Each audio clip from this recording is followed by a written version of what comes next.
Chers amis, bonjour et joie nouvelle de nous retrouver sur les ondes de la 100.3. Il est 8h00 dans le studio de Christ Radio en ce 19 novembre 2021 et nous sommes dans Luc. On a fini avec Luc 4 et on va commencer Luc 5.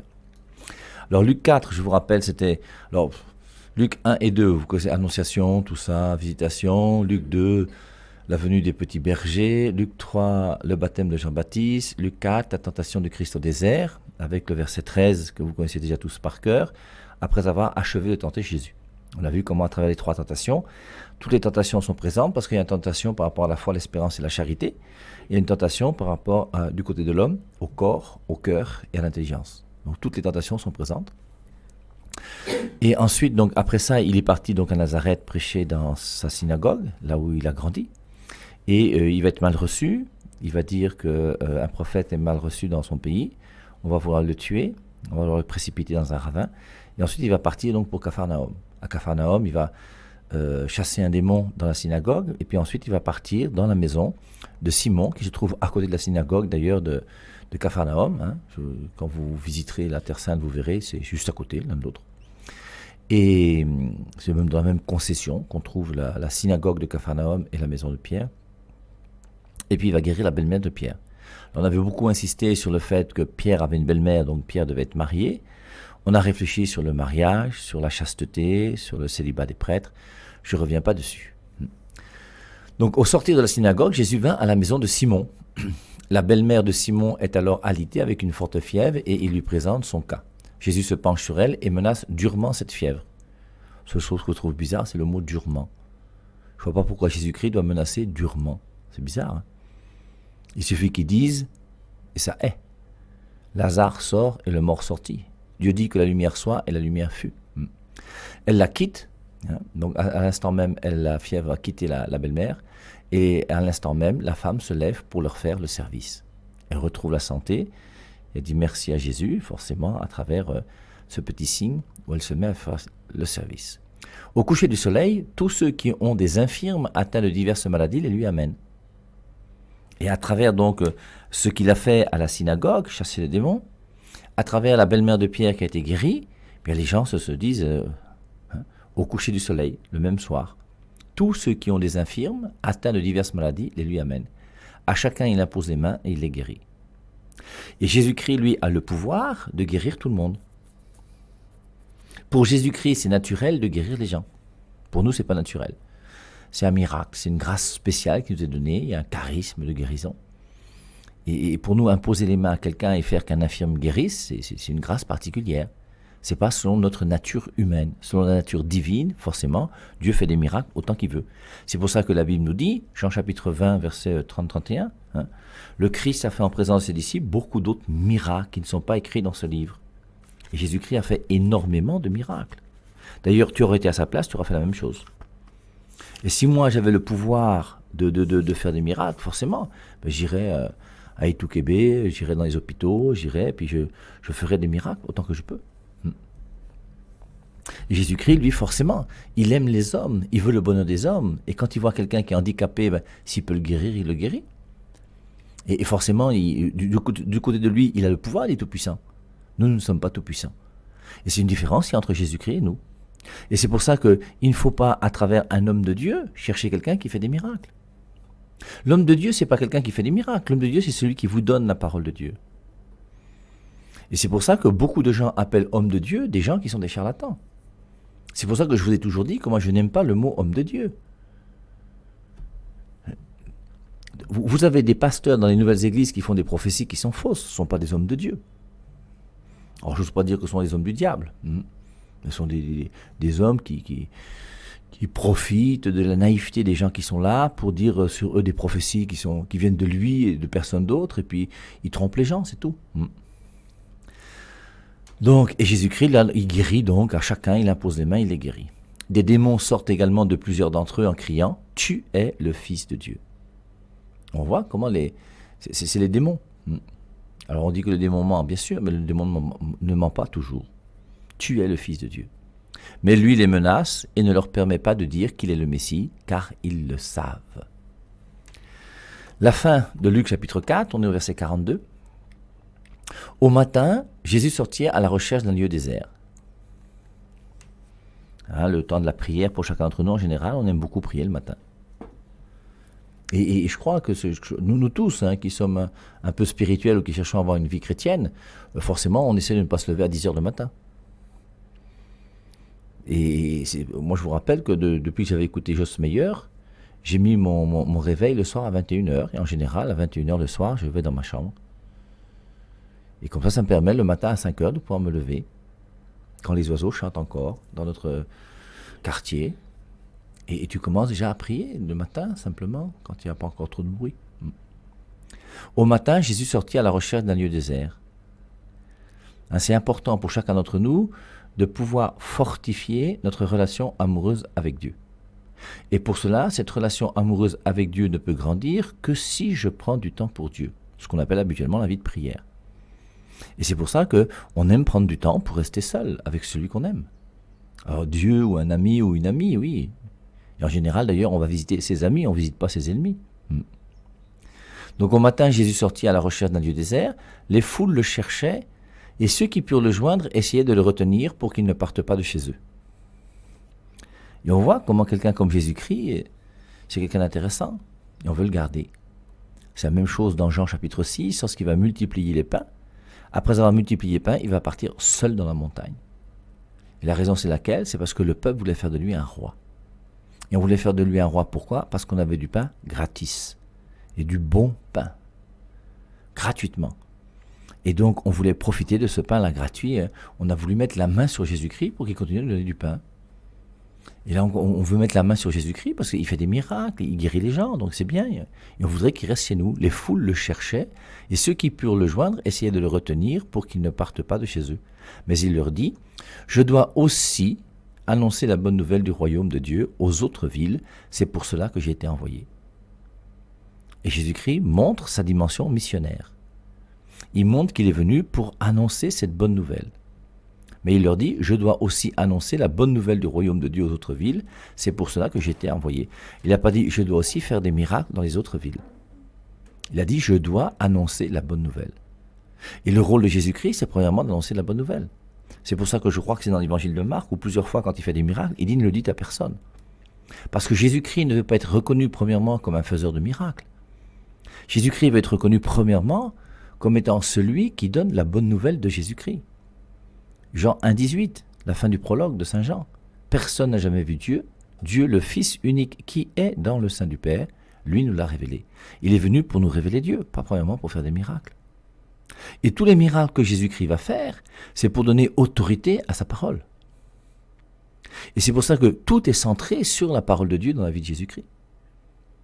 Et il dit, je dois aussi annoncer la bonne nouvelle du royaume de Dieu aux autres villes. C'est pour cela que j'ai été envoyé. Alors, depuis déjà un certain temps, il y a une exhortation apostolique du pape Paul VI qui s'appelle Evangelii Nunciandi. Et Evangelii Nunciandi, c'est l'annonce de l'évangile, qui a été écrite par le pape en 1975. Alors je connais la date, pourquoi? Parce que c'est en 1975 que nous avons fait la règle de vie de la congrégation Saint-Jean. Et la règle de vie de la congrégation Saint-Jean a été faite en s'appuyant sur ce document Evangelii Nunciandi du pape Paul VI, qui est l'annonce de l'évangile. Et dans ce livre sur l'annonce de l'évangile, qui est très très intéressant, Paul VI nous montre que l'évangélisation n'est pas facultative. Je ne peux pas me dire chrétien et ne pas vouloir évangéliser.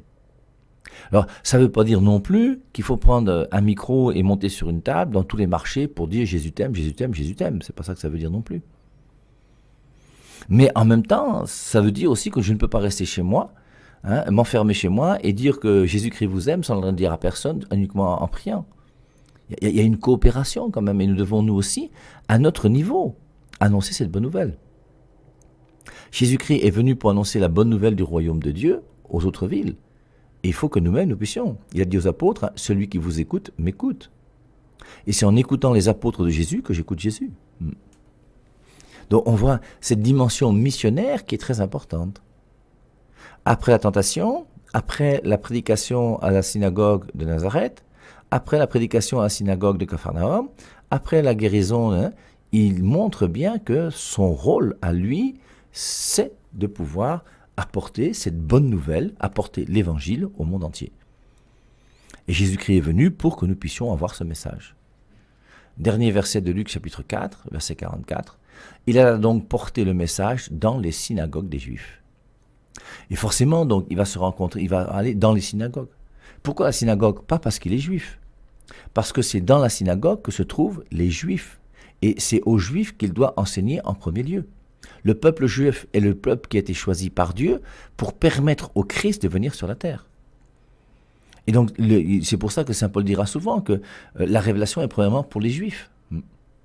Et Jésus-Christ dira, même dans je crois que c'est Matthieu 10, hein, je vais essayer de vous lire, lorsqu'il envoie ces gens en mission, hein, il envoie les 12 apôtres en mission, il leur dit, n'allez pas vers les païens et n'entrez pas dans les villes des Samaritains, allez plutôt vers les brebis perdues de la maison d'Israël. En chemin, prêchez que le royaume des cieux est proche, guérissez les malades, ressuscitez les morts, purifiez les lépreux, chassez les démons. Vous avez reçu gratuitement, donnez gratuitement. Ne prenez ni or ni argent, ni monnaie dans vos ceintures, ni sac pour le voyage, ni de tunique, ni sandales, ni bâton, car l'ouvrier mérite sa nourriture. Et on voit donc comment Jésus-Christ va envoyer les 12 apôtres en mission. Il leur dit, n'allez pas vers les païens, n'entrez pas dans les villes des Samaritains, allez plutôt vers les brebis perdues de la maison d'Israël. Alors heureusement que maintenant, dans le même passage de Matthieu, dans le dernier chapitre 28 de Matthieu, hein, il dira à partir du verset 19, je vous lis, Jésus s'approcha, donc Matthieu 18, 18, Jésus s'approcha et leur parla ainsi, tout pouvoir m'a été donné dans le ciel et sur la terre. Allez, faites de toutes les nations des disciples. Dans la prédication de Matthieu 10, il demande d'aller premièrement vers les Juifs, et à la fin de sa vie, après la résurrection, il dit, allez, faites de toutes les nations des disciples. Donc allez aussi vers les païens, allez aussi vers les Samaritains, allez partout. Cette bonne nouvelle est pour le monde entier. Allez, faites de toutes les nations des disciples et baptisez-les au nom du Père et du Fils et du Saint-Esprit, et enseignez-leur à garder tout ce que je vous ai prescrit. Il ajoute, et voici, je suis avec vous tous les jours jusqu'à la fin du monde. Et Jésus-Christ est toujours là jusqu'à la fin du monde, avec son Église, hein, et ses apôtres et tout ce que vous voulez. Donc, il va aller dans les synagogues, hein, comme on dit, Luc 4, 44, il a donc porté le message dans les synagogues des Juifs. Alors, attaquons avec Luc 5, la pêche miraculeuse. Un jour, la foule s'écrasait autour de lui pour mieux entendre la parole de Dieu, et lui se tenait au bord du lac de Génézareth. Alors, si mes souvenirs sont bons, le lac de Génézareth, la mer de Galilée, on l'appelle encore comment? Lac de Tibériade, je crois, tout ça c'est la même chose. Hein. Donc un jour, la foule s'écrasait autour de lui. Moi je me souviens, un jour, je sortais du stade Omnisport, et les gens ont commencé à vouloir me toucher, causer, tout ça, et j'étais obligé de monter carrément sur ma voiture. Je suis monté sur le capot de ma voiture. Sinon, la foule pouvait... Et à partir de ce jour-là, j'étais plus prudent quand je marchais en sortant du stade, parce que la foule, on n'arrive jamais bien à la gérer. Un jour, la foule s'écrasait autour de lui pour mieux entendre la parole de Dieu. Et lui se tenait au bord du lac de Génézareth. À ce moment, il vit 2 barques amarrées sur le bord du lac. Les pêcheurs en étaient descendus et lavaient leurs filets. Il monta dans l'une des barques qui était à Simon et lui demanda de s'écarter un peu de la rive. Puis de la barque où il était assis, il continua d'enseigner les foules. Quand il eut fini de parler, il dit à Simon, « Avance vers le large et jetez vos filets pour la pêche. » Simon répondit, « Maître, alors est-ce qu'il le connaissait déjà ou pas, nous avons eu beau faire, nous n'avons rien pris de toute la nuit. Mais si tu le dis, je vais jeter des filets. » C'est ce qu'ils firent, et ils ramassèrent une telle quantité de poissons que leurs filets étaient près de se déchirer. Alors ils firent signe à leurs associés, qui étaient dans l'autre barque, pour qu'ils viennent les aider. Ils arrivèrent et remplirent les 2 barques, presque à les faire couler. Voyant cela, Simon-Pierre se jeta aux pieds de Jésus et lui dit, « Éloigne-toi de moi, Seigneur, car je suis un homme pécheur. » Lui et ses aides étaient en effet sous le coup de la stupeur à cause de cette pêche qu'ils venaient de faire. De même, Jacques et Jean, les fils de Zébédée, qui étaient des compagnons de Simon. Jésus dit alors à Simon, « Ne crains pas, à partir de maintenant, ce sont les personnes que tu pêcheras. » Ils ramenèrent les barques à terre, puis ils laissèrent tout et le suivirent. Alors, pêche miraculeuse de Luc chapitre 5. Alors, ce qui est intéressant dans cette histoire, c'est de voir comment Pierre va faire confiance à cet homme. Alors, ma question que je voulais poser tout à l'heure, est-ce que, forcément, notre ami Pierre connaissait déjà Jésus, puisqu'il a guéri sa belle-mère, dans Luc chapitre 4. Et forcément, Jésus-Christ a déjà une certaine autorité sur Pierre. Il sait que il sait que Jésus-Christ chasse les démons. Il sait qu'il guérit les malades, puisqu'on a vu combien les infirmes ont été guéris. Et forcément, il y a une admiration de Pierre pour Jésus. Et on voit qu'ils sont déjà ensemble. Et Jésus-Christ va les accompagner à la pêche. Alors, je ne sais pas comment ça s'est passé. On a dit que le matin, il était parti pour se balader. Et puis après, donc, il a dit qu'il fallait quand même qu'il aille de ville en ville, parce qu'il ne peut pas rester uniquement dans cet endroit. Il faut qu'il annonce la bonne nouvelle partout. Et un jour, donc, la foule s'écrasait autour de lui. Déjà, dans Luc 5, c'est des foules qui suivaient Jésus pour mieux entendre la parole de Dieu. Et on suit Jésus-Christ pour la parole de Dieu. Pas premièrement pour les miracles. Pas premièrement pour le visa. Pas premièrement pour le mariage ou pour l'argent. Et lui se tenait donc au bord du lac de Génézareth. À ce moment, il vit 2 barques amarrées sur le bord du lac. Les pêcheurs en étaient descendus et lavaient leurs filets. Il monta dans l'une des barques qui était à Simon. Donc il était chez sa belle-mère, il a dû dormir là-bas déjà, il se connaissait un peu. Et comme par hasard, vous voyez, il monte dans la barque de Simon. Alors, pour nous les catholiques, c'est facile, mais il faut le faire. Jésus-Christ prêche dans la barque de Pierre. La barque de Pierre, c'est déjà quelque part un signe, vous voyez. Pourquoi Jésus-Christ monte dans la barque de Pierre? Et il prêche depuis la barque de Pierre. Or, quand vous reprenez la barque dans l'Ancien Testament, on va voir que la première barque importante, c'est Noé, avec le déluge. Et dans la barque faite par Noé représente l'Église. Des gens qui sont fidèles. Tout le monde entier va être détruit, sauf ceux qui sont dans la barque. Et ceux qui sont dans la barque sont ceux qui sont sauvés. Ceux qui sont sauvés, c'est ceux qui sont dans l'Église. Et la barque de Noé, forcément, va faire un lien avec la barque de Pierre. Et on voit donc comment Jésus-Christ monte dans la barque de Pierre. Jésus prêche dans la barque de Pierre. Mais ce qui est très juste, puisque 1 Timothée 3,15 dit que l'Église est colonne et appui de la vérité. La vérité qui est la parole de Dieu vient de l'Église, qui est la barque de Pierre. Matthieu 16,18, Pierre, tu es Pierre, sur cette pierre je bâtirai mon Église. Donc, il monta dans l'une des barques qui était à Simon, et lui demanda de s'écarter un peu de la rive. Puis de la barque où il était assis, il continua d'enseigner les foules.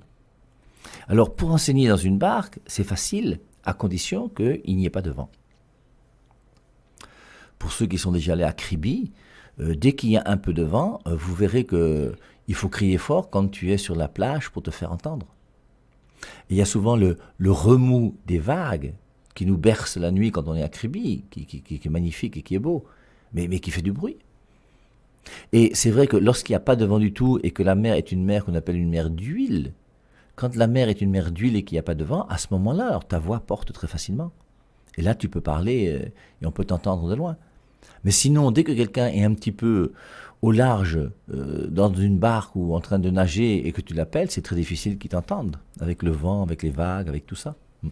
Alors certainement que dans ce passage-là, où on voit donc, puis de la barque où il était assis, il continua d'enseigner la foule. Pour enseigner la foule depuis la barque, il fallait vraiment qu'il n'y ait pas trop de vent et qu'il y ait plutôt une mer d'huile.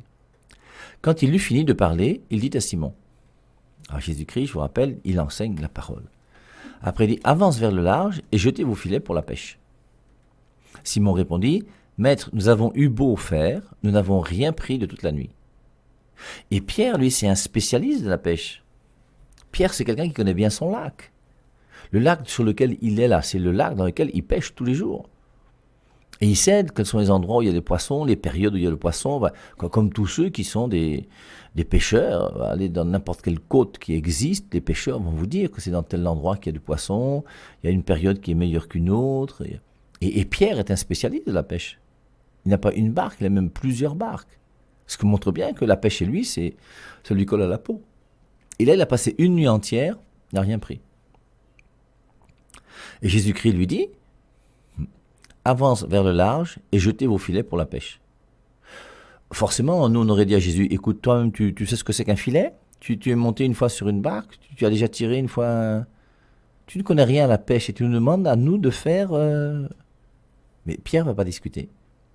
Et la raison, c'est laquelle? C'est juste comme je vous le disais, c'est Pierre a déjà rencontré Jésus-Christ et Pierre a déjà vu comment Jésus-Christ a guéri les malades, il a chassé les démons. Donc c'est quand même quelqu'un qui a déjà une certaine aura. Il a forcément une influence sur Pierre. Et il a même une autorité sur Pierre. Parce qu'à partir du moment où quelqu'un commence à faire des miracles et des choses pareilles, forcément, tu lui fais une confiance qui fait que tu lui donnes déjà une certaine autorité. Il monta donc dans l'une des barques, il continua à enseigner les foules. Quand il eut fini de parler, il dit à Simon, avance vers le large et jetez vos filets pour la pêche. Pierre ne pouvait pas faire autre chose que lui dire quand même, maître, on a passé une nuit entière, nous, les filets on les a chassés, on a travaillé. Hein. Bon, mais il ajoute, mais si tu le dis, je vais jeter les filets. Alors, à nous de comprendre, quand Dieu dit, même si tu étais assis toute une nuit et que tu n'as rien eu, écoute Jésus et essaye de mettre en pratique ce qu'il te dit. Même si tu n'as pas réussi à être chaste dans ta vie ou à être honnête ou à être je sais pas quoi, moi. Mais si tu le dis, je vais jeter les filets. C'est ce qu'ils firent. Et ils ramassèrent une telle quantité de poissons que leurs filets étaient près de se déchirer. Et quand Jésus-Christ fait les choses, il les fait bien. Quand il fait la multiplication des pains, il y a toujours des corbeilles de pain qui restent en plus. Jésus-Christ n'est pas chiche. Et Jésus-Christ va montrer que non seulement je chasse les démons, non seulement je guéris les malades, les infirmes, mais en plus, si c'est pour la pêche, la pierre, sache une chose, c'est que je peux me battre aussi, et la preuve.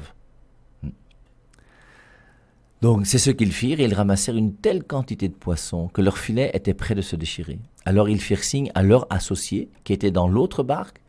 Donc on voit que Pierre avait des associés. Donc Pierre, c'est déjà une entreprise de pêche. Hein. Alors ils firent signe à leurs associés qui étaient dans l'autre barque pour qu'ils viennent les aider. Ils arrivèrent et remplirent les deux barques presque à les faire couler. Voyant cela, Simon-Pierre se jeta aux pieds de Jésus et lui dit « Éloigne-toi de moi, Seigneur, car je suis un homme pécheur. » Et donc Pierre reconnaît, une fois de plus, la grandeur de Jésus. Et face à cette grandeur de Jésus, lui reconnaît quoi? Son indignité comme pécheur. Je vous rappelle que quand nous écoutons la parole de Dieu, qui est une parole qui vient d'en haut, et qui est la parole la meilleure pour nous, qui cherche vraiment notre bonheur, cette parole de Dieu forcément nous remet en cause. Et chacun d'entre nous, par rapport à cette parole de Dieu, qu'est-ce qu'on fait? Et quand j'entends cette parole de Dieu qui m'est donnée, bien, la seule chose qu'il y a à faire, c'est essayer de voir, est-ce que cette parole, c'est une parole que tu pratiques, ou est-ce qu'au contraire, tu t'en détournes? Et quand tu te détournes de la parole de Dieu, tu t'aperçois que tu deviens quelqu'un qui ne fait pas la volonté de Dieu et qui est pécheur. Et on voit comment Pierre ne se trouve pas digne d'être auprès de Jésus. Voyant cela, Simon-Pierre, alors d'habitude on parlait de Simon, là on parle maintenant de Simon-Pierre. Hein, voyant cela, Simon-Pierre se jeta aux pieds de Jésus et lui dit « Éloigne-toi de moi, Seigneur, car je suis un homme pécheur. » Il est émerveillé par le comportement de Jésus et il se rend compte qu'il n'est pas digne. Mais quelque part, c'est vrai pour nous tous. Hein. Rappelons-nous à la messe, « Seigneur, je ne suis pas digne de te recevoir. Mais dis seulement une parole et je serai guéri. » Mais personne d'entre nous n'est digne d'être aimé de Dieu. L'amour de Dieu pour nous est un amour qui est gratuit. Ce que dit la première épître de Jean. C'est pas vous qui m'avez aimé le premier, c'est moi qui vous ai aimé le premier. Et l'amour de Dieu pour l'homme, c'est le psaume 8. Qu'est-ce que l'homme, Seigneur, pour que tu penses à lui? Le fils d'un homme que tu en prennes souci. Comment se fait-il que toi, Dieu, qui es si grand et si beau, tu puisses être amoureux des gens comme nous? Qu'est-ce qui en moi peut attirer Dieu jusqu'à faire que Dieu, même jusqu'à envoyer son fils mourir pour moi sur la croix? Mais c'est quand même extraordinaire, c'est bon d'y réfléchir. Et donc, éloigne-toi de moi, Seigneur, car je suis un homme pécheur. Et quelquefois, nous avons des prêtres qui utilisent ce passage pour essayer de montrer que, vous voyez, face à Jésus-Christ, Jésus-Christ nous paraît tellement grand que quelque part, éloigne-toi de moi, car je suis un homme pécheur. Et c'est pour ça que quelque part, vous voyez, le jour où on a des choses à demander à Jésus, alors reconnaissant un petit peu notre indignité, on va passer par des gens qui sont un peu plus meilleurs que nous. Et on comprend que c'est plus facile de pouvoir s'adresser à la Vierge Marie, quelque part, qu'à son Fils, tellement il est grand, tellement il est autre. Mais en même temps, il faut comprendre que Jésus-Christ nous aime beaucoup plus que Marie nous aime, ça c'est clair. Il y a pas, et personne ne t'aime autant que Jésus-Christ sur la terre. Et c'est pour ça que ce Jésus-Christ était tellement grand, étant donné qu'il est Dieu, tout ça, mais il fait un peu peur. Parce que ce que dit Pierre dans ce passage, se jeta aux pieds de Jésus. Éloigne-toi de moi, Seigneur, car je suis un homme pécheur. Alors que Jésus-Christ veut l'inverse. Il est venu pour sauver les pécheurs. Et si tu te reconnais pécheur, comprends que ta solution, c'est pas de t'éloigner du Christ. Oui, vous avez des gens qui disent, j'ai tellement péché que moi je ne peux plus regarder Jésus-Christ en face. C'est comme quelqu'un qui dirait, je suis tellement malade que je ne peux pas aller à l'hôpital. On n'a jamais vu quelqu'un qui était malade et disant, je suis tellement malade que je n'irai pas à l'hôpital. Alors, un jour, j'ai entendu une histoire dans laquelle un homme allait à l'hôpital, il a dit à son épouse, on ne soigne pas la mort à l'hôpital. Il savait, il a fait comprendre à son épouse que, ok, allons à l'hôpital. Mais je sais déjà que moi, ce sera fini. Et à l'hôpital, on n'arrivera pas à me guérir. On ne soigne pas la mort à l'hôpital. Mais on comprend que quelqu'un qui est malade, en général, va à l'hôpital. Et plus tu es malade, plus tu cours vers des médecins compétents. Et plus tu es pécheur, plus il faut t'approcher de Jésus-Christ. Et il ne faut que rien ne puisse nous séparer du Christ. Même mon péché ne doit pas me séparer de Jésus-Christ. La seule personne qui veut te séparer de Jésus-Christ s'appelle Satan. Il n'y a que Satan qui veut te faire croire que tu es fini, tu es foutu, ta vie est dramatique, tout. Non. Et Jésus-Christ, lui, il est là, il est miséricordieux. Rappelez-vous la parabole du fils prodigue. Le père qui attend son fils. Et le fils qui revient vers le père. Et le fils avait quand même beaucoup dégamé. D'ailleurs, il a dit, « Père, je ne suis pas digne d'être appelé ton fils. J'ai pris mon héritage, je me suis mal comporté. » Et le père lui dit, « Tais-toi, c'est moi, papa, embrasse-moi. On va tuer le veau gras, on va te donner tout ce qu'il faut là. Il n'y a pas de souci, c'est moi ton père. » Et c'est pour ça qu'il faut jamais avoir peur de Dieu. Mais on comprend quelque part que Dieu étant l'autre tellement grand, c'est quand même pas rien d'avoir un ami comme Jésus qui est tout puissant. Un ami comme Jésus-Christ qui est omniscient. Un ami comme Jésus-Christ qui a tout. Et forcément, on se retrouve très petit face à lui. Mais il faut que plus notre petitesse est là, plus nous puissions nous jeter dans la grandeur de Dieu. Et c'est cette grandeur de Dieu qui fera de nous quelque chose. Voyant cela, Simon-Pierre se jeta aux pieds de Jésus et lui dit « Éloigne-toi de moi, Seigneur, car je suis un homme pécheur. » Et on voit comment Jésus-Christ donc va travailler Pierre au bon sens du terme, en montrant qu'il a guéri sa belle-mère, en guérissant les malades, en chassant les démons, et en lui montrant que même pour la pêche, là, si toi tu es un gars compétent et fort, sache une chose, c'est que moi je suis Dieu, et forcément je suis plus fort que toi. Et il reconnaît cette grandeur de Jésus-Christ. Lui et ses aides étaient en effet sous le coup de la stupeur à cause de cette pêche qu'ils venaient de faire. Ils ont passé toute la nuit, ils n'ont rien eu. Et maintenant Jésus-Christ dit une parole, et les barques sont pleines. De même Jacques et Jean, alors voilà qu'apparaissent Jacques et Jean dans l'évangile de Luc, Luc chapitre 5 verset 10, de même Jacques et Jean, les fils de Zébédée, qui étaient des compagnons de Simon. Donc ils se connaissaient. Jésus dit alors à Simon, « Ne crains pas, à partir de maintenant ce sont les personnes que tu pêcheras. » Ils ramenèrent les barques à terre, puis ils laissèrent tout et le suivirent. Alors, qu'est-ce que Pierre a compris lorsque Jésus-Christ lui a dit « Ne crains pas, à partir de maintenant ce sont les pêcheurs que tu pêcheras. » Alors je ne pense pas qu'il ait compris sur place ce que Jésus-Christ voulait lui dire. Mais il comprendra ensuite, surtout que lorsque dans Luc 10,16 il leur dira « Celui qui vous écoute m'écoute. » Dans Jean 20, 23, tous ceux à qui vous remettrez les péchés leur sont remis. Donc, il va donner une mission particulière pour que de pêcheurs de poissons, on devienne pêcheurs d'hommes. Et le but maintenant, ce n'est plus de continuer la pêche, mais c'est de trouver une autre pêche qui est une pêche qui est liée à la communication de la parole de Dieu dans le monde entier. On verra, je crois que c'est dans Jean à la résurrection, qu'après la résurrection, une fois que les apôtres ont vu Jésus-Christ ressuscité, Ils sont là, ils s'ennuient. Et Pierre dit aux apôtres, allons à la pêche. Parce qu'il sait ce qu'il sait faire, c'est la pêche. Il dit, allons à la pêche. Les apôtres disent, oui, ok, allons. Et à 5 apôtres, ils vont prendre une barque, ils vont commencer à partir à la pêche. Et en partant à la pêche, ils vont s'apercevoir sur le rivage qu'il y a quelqu'un qui est là, et Jésus crie, et Jean va dire à Pierre, c'est Jésus.